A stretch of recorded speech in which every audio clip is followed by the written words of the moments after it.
ایک سوال میں 4 قسم کے لوگوں کو اجر ملتا ہے۔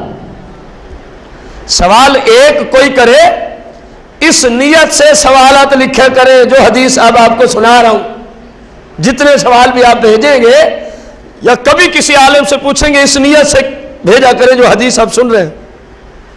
فرمایا ایک سوال میں کتنے لوگوں کو اجر ملتا ہے؟ نمبر 1 السائل، سوال کرنے والے کو اجر دیا جاتا ہے۔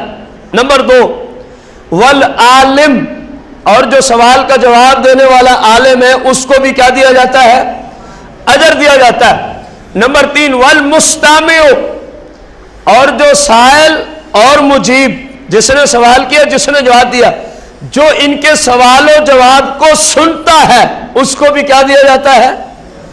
اگلی بات ذرا غور سے سنیں، والمحب لہم، اور جو ان سے محبت رکھے رب ان کو بھی اجر عطا فرما دیتا ہے۔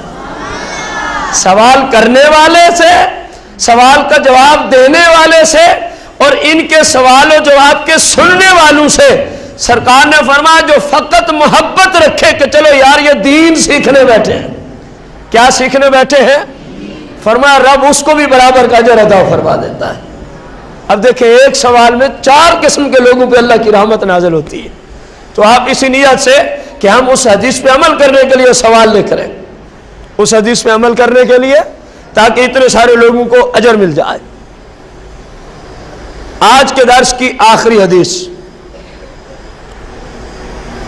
حضور مجلس عالم افضل من صلاۃ 1000 رکعہ۔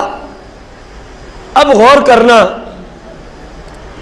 1000 رکعت نماز پڑھنے پہ کتنا وقت درکار ہے؟ کم از کم 1000 منٹ۔ کم از کم کتنے منٹ درکار ہے؟ 1000 منٹ کے گھنٹے بناتے پھرنا خود۔ نمبر 2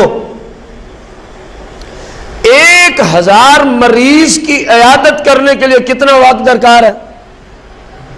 ایک مریض کے لیے کم از کم 5 منٹ ہی بندہ لگا ہے، تو 5000 منٹ درکار ہے، گھنٹے دن ہفتے بناتے پھرنا۔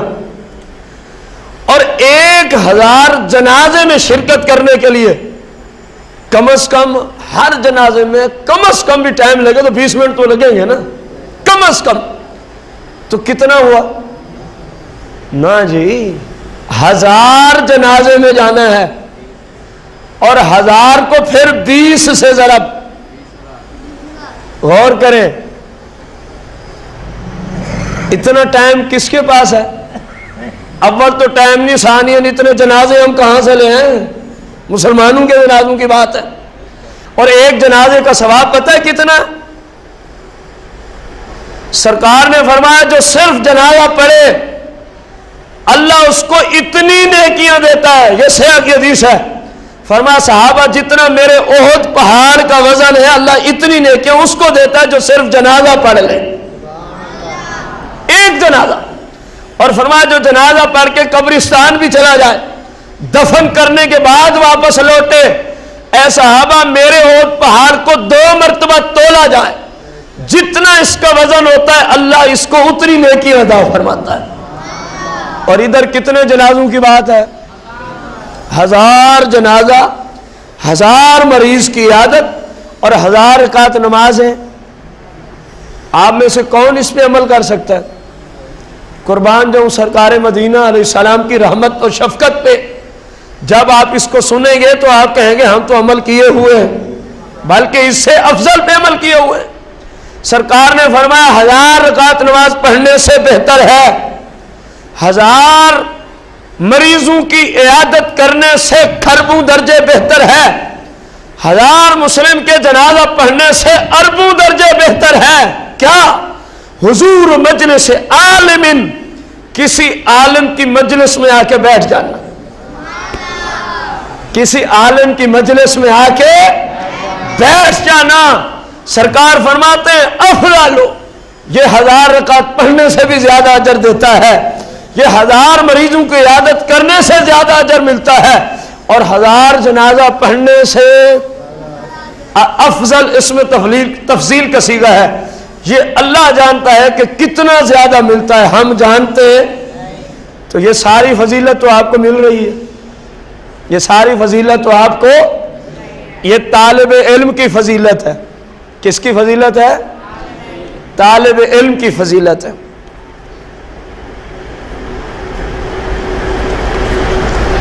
صلو علی الحبیب کا مطلب ہوتا ہے سرکار پہ درود پڑھو. اس کا کیا مطلب ہوتا ہے؟ تو جب بھی میں آپ کو کہوں سوالات میں یہ جملے ہمیں بولنے ہوں گے تو آپ سب نے بیات زبان بلند آواز سے سرکار کی ذات پہ درود پڑھنا ہے. صلو علی الحبیب.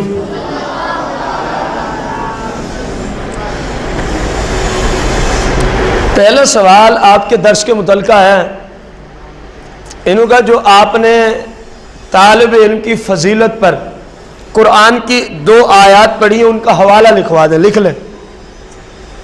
ممکنات میں سے کل سوال میں پوچھا بھی جائے جب پیپر بنے آپ کا. پہلی آیت جو ہم نے پیش کی کہ ہر قبیلے میں سے ایک ایسا گروہ ہو جو دین کو سیکھے. یہ ہے سورہ توبہ آیت نمبر 122. سورہ توبہ آیت نمبر 100 جو پہلی آیت پیش کی گئی.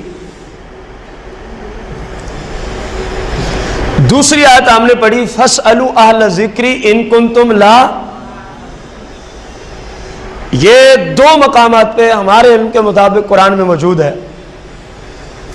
سورہ نحل پہلا مقام، سورہ نحل 14ویں پارے میں ہے یہ سورت، آیت نمبر 43. اور دوسری سورت ہے سورۃ الانبیاء آیت نمبر 7. آیت نمبر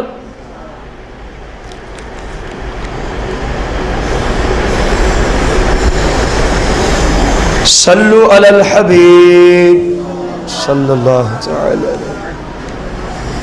بڑا بہترین سوال ہے. بھائی مانا کہ ہر سنی کے گھر میں اس کی ضرورت ہے. میں دعا کرتا ہوں جس بھائی یا جس بہن نے یہ سوال لکھا ہے اللہ اس کی بخشش فرما دے. یہ سوال اتنا اہم تھا جس نے بھی لکھا ہے. کہا گیا جب کوئی فوت ہو جاتا ہے، جب کوئی، تو اس کے پیچھے کسی خاص دن کے خاص ختم میں کتنے کھانے پکانا ضروری سمجھا جاتا ہے؟ 7 قسم کے کھانے.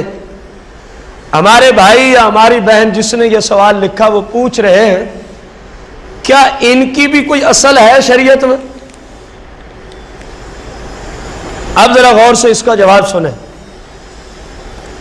اگر تو کسی کی یہ نیت ہے کہ یہ 7 کا ختم ہے یا پہلی جمعرات ہے یا 40ویں کا ختم ہے، 7 کھانے نہ ہوئے تو ختم ہوتا، یہ سب سے بڑی جہالت، سب سے بڑی.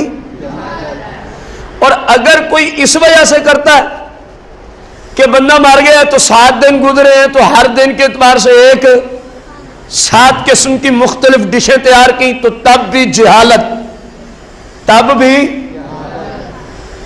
اگر کوئی اس کو اسلام میں ضروری سمجھتا ہے تو تب بھی جہالت، تب بھی.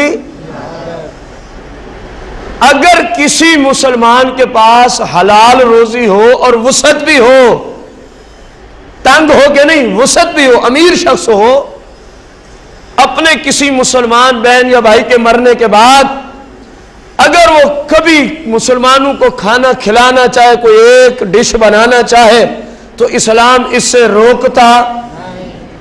باقی اسلام یہ نہیں کہتا کہ اصحال ثواب میں کھانے پکانا ضروری ہے، یہ مسئلہ کہ اہل سنت نہیں ہے. اصحال ثواب میں کھانا پکانا ضروری ہے، یہ مسئلہ کہ اہل سنت. سارے گواہی دو، اصحال ثواب میں کھانا پکانا ضروری ہے، یہ مسئلہ کہ اہل سنت. ہاں اگر کوئی بندہ امیر ہے، وسعت ہے، تو کھانا پکائے تو اسلام اس کو روکتا. اصحال ثواب کے کھانوں کے لیے نہ تو قرض لینے کی اسلام میں اجازت اور نہ سود پہ پیسے لے کے کھانا پکانے کی اسلام میں. یہ لوگوں کی من گھڑت کہانیاں ہیں. یہ لوگوں کی من گھڑت کہاں ہے؟ میں یا رسول اللہ کہنے والا سنی ہوں، میرا مسلک ہے یا رسول اللہ، یہی اہل سنت کی پہچان ہے، یہی اہل سنت کی میں سنی ہوں، سنی رضوی، قادری اور حنفی، سمجھ آئی ہے؟ الحمدللہ میں یا رسول اللہ کہنے والا اور میں سنیوں کا مسئلہ کی بیان کر رہا ہوں۔ ہمارے نزدیک اصحال ثواب کے لیے کھانا پکانا کوئی ضروری، جب ایک پکانا ضروری نہیں تو ساتھ کہاں سے آ گیا؟ سمجھ آ گیا سوال؟ ہاں اگر اللہ نے وسعت دی ہے تو ایک آدھ کھانا پکانے میں کوئی مضحکہ، سات کھانوں کو لازم نہ سمجھا جائے ورنہ بہت بڑا گناہ۔ صلو علی الحبیب۔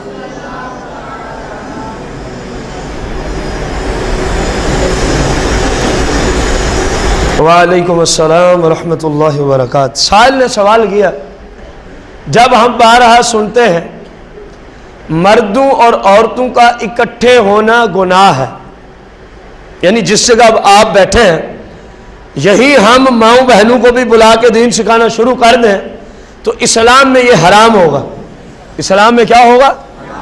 حالانکہ آپ بھی وہ سیکھ رہی ہیں، لیکن آپ میں سے کسی کو نظر آ رہی ہے کوئی بہن ماں؟ ان کا کمرہ الگ ہے، آپ کے بیٹھنے کی جگہ وہ جامعہ میں بیٹھی ہیں باپرد، ہم اللہ کے گھر مسجد میں بیٹھے ہیں۔ یہ سائل پوچھتا ہے جب یہاں اکٹھے ہوں تو کیا ہوتا ہے؟ بے پردگی ہو، اختلاط ہو مرد عورت کا، کیا ہوتا ہے؟ تو کیا جب یہ لوگ عمرہ کرنے جاتے ہیں، حج کرنے، تو کعبے کے ارد گرد یہ سارے ہی اکٹھے نظر آتے ہیں اور عورتوں کے چہرے پر کوئی پردہ بھی نہیں ہوتا، تو وہاں گناہ نہیں ہوتا؟ یہ سائل کا سوال ہے۔ اسلام کی روشنی میں وہاں گناہ نہیں ہوتا، کیونکہ جس عورت نے احرام باندھ لیا ہے اس پر فرض ہے کہ اپنے چہرے کو کھلا رکھے۔ صرف کعبے کی بات نہیں، کسی بہن کو اللہ نے فیصلہ آباد سے حج یا عمرے کی سعادت بخشی، اس کی فلائٹ لاہور سے ہوگی اسلام آباد، کراچی یا فیصل آباد سے یا ملتان سے، مختلف شہروں میں۔ اب اس نے اگر لاہور سے ایئرپورٹ سے احرام باندھا ہے تو اس عورت پر لاہور سے فرض ہو گیا اپنے چہرے کو چھپا سکتی نہیں، وہاں اسلام نے اس پہ فرض کیا چہرے کو ظاہر رکھے۔ اور اس جگہ، ہماری اس جگہ یا کعبے اور احرام کے علاوہ، کعبے اور احرام کے طواف کی حالت اور احرام کی حالت کے علاوہ عورت پہ پردہ اسلام نے کیا رکھا ہے؟ فرض عین کیا ہے۔ وہاں پر چہرہ صرف کھلا ہوا ہوگا، بقایا پورا جسم چھپا کے رکھے گی، اور یہاں پر جسم بھی چھپا کے رکھے اور پورا چہرہ بھی چھپا کے رکھے، وہاں بھی اسلام ہے اور یہاں بھی اسلام ہے۔ صلو علی الحبیب۔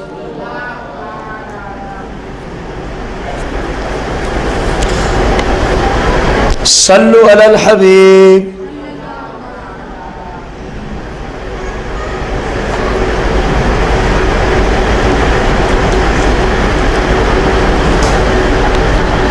جائز اور ناجائز کی تعریف کریں۔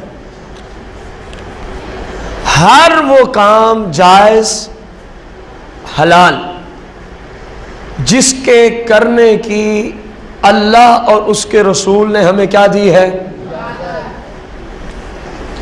ہر وہ کام ناجائز اور حرام جس کام سے اللہ اور اس کے رسول نے ہمیں منع کر دیا، اللہ اور اس کے رسول نے ہمیں منع کر دیا، ہر وہ کام مسلم کے لیے حلال اور جائز کرنا جس کے کرنے کا اللہ رسول نے کیا دیا ہے؟ حکم دیا ہے۔ ہر وہ کام مسلم کے لیے ناجائز اور حرام ہے کرنا جس کے کرنے سے اللہ رسول نے منع کر دیا۔ اب کچھ کام ایسے آئیں گے جن کے بارے میں شریعت میں کوئی کرنے کی ہمیں وضاحت ملتی، ان کاموں کے بارے میں اسلام کو اصول سیکھ لیں۔ ہر وہ کام جو اسلامی اصولوں کو نہ توڑے، ہر وہ کام جو اسلامی اصولوں کو اس کام کے کرنے میں کوئی مذائقہ، اس کام کے کرنے میں کوئی مذائقہ۔ اب دیکھیں جس مائک کو میں استعمال کر رہا ہوں، نہ تو اس کا ذکر قرآن میں ملے گا، ہمارے جیسے کم علم لوگ والوں کی بات ہے، ویسے تو قرآن میں ہر چیز کا ذکر ہے، ہم اپنی بات کر رہے ہیں، ہمیں نہیں ملتا ظاہری طور پہ، نہ حدیث میں ہمیں ملا۔ اب اس کا استعمال کیونکہ شریعت کے خلاف نہیں ہے لہذا ٹھیک ہے، لہذا کیا ہے؟ ٹھیک ہے۔ یہ تیسرا اصول تھا۔